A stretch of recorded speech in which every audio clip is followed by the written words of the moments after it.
Question 4. So we've covered our first 3 questions. We've thought about what was it that we always needed and didn't get enough of growing up. What did mom or dad or mom and dad or someone close to us always need and not get enough of? Or what was it in our childhood that we particularly valued, that we'd like to give to the world? Question 4 is a little bit different spin. And while I do step back and I say, you really only need to have an answer to one of these questions, and it's okay if you don't have an answer to some of them, I would really encourage you to spend some serious, long thought on question 4, because I think everyone should try and answer this. And question 4 is, who do you want your customers to be? Who do you want to help or serve? It's a simple question, seems pretty obvious, but if you dig down deep, I can't tell you how many clients that I've worked with where they've said, actually, I don't even like my customers.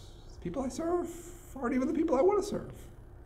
So having an answer to that question can be a very, very helpful thing to us, and it can help us get curious about our customers. And when we're curious about the people we serve, we're not only going to be more energized, but we're going to be better at what we do. So let me give you a couple good examples about this. Several years ago, I had the pleasure and fortune of having back-to-back coaching clients that had connected stories in this way. The first coaching client I had, she had a senior marketing role, global marketing role for a large hotel chain, a global hotel chain. And she looked at me and she said, we got to this question. She said, I don't like my customers.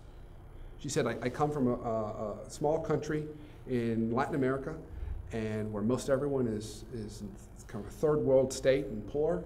And here I'm serving all these people that, from her perspective, were rich and spoiled and just complained a lot. She said, I just don't like my customers. And I said, wow, well, let's see how we can do something about that. The very next client came in and said, gosh, I would love to work in a senior global marketing role for a large hotel chain, a large hospitality chain.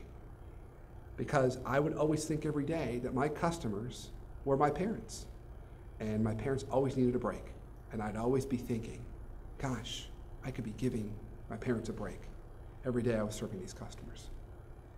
So we have the same exact job, and one person says, I don't like it. I don't like the customers. Another person says, it's perfect for me because of the customers and who I'd be serving. So ask yourself that very fundamental question. Who do you want your customers to be? Who do you want to help or serve? The last story I'd give around this is I had a student I was working with several years ago, and he came to me, and here was his problem. He said, I really wanted to go into brand management. I really want a marketing job, but I'm targeting 30 companies, and I don't know how to distill my list down to something more manageable. And we looked at the list, and sure enough, there are all the big brand names on there, all the consumer packaged good companies that any good brand manager would want to have on their list. And we started getting through our questions and got to this one. And I looked across the table at him, and I noticed he had a kid's cereal t-shirt on. And I said, you don't really want to work on adult products, do you? He said, no, I really don't. As we started to play with customer groups, sure enough, he wanted to work on kids' products. And that took that list of 30 companies down to 5 and allowed him to really focus. So, even if you've struggled with the first 3 questions, spend some serious time on question 4 and really reflect on, who do I want to be helping or serving in the world? Who do I want my customers to be? And are they the customers I currently have today? Because when we're serving the people that we feel called to serve and meant to serve, not only will we do a better job, we'll feel more fulfilled and more purposeful in what we do.